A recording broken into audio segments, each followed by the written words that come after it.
என்னங்க அவரே சடனா ஃபீவர் வந்துருச்சு. நாளே எப்படி இருக்கு?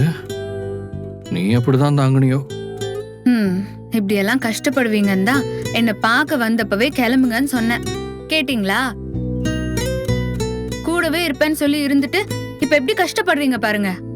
விடு, நம்ம எப்பவும் ஒன்னாவே இருக்கணும்னு காதல் வைரஸ் கூட யோசிக்குது போல. ஐயோ, எனக்கு சிரிப்பு வேற வருது. சும்மா இருங்க. வந்தா சரி. இந்தாங்க, இந்த டேப்லெட்டை போட்டுக்கோங்க. என்ன டேப்லெட் இது? ஃபீவருக்கு தாங்க. டோலோ தான். போடுங்க போடுங்க.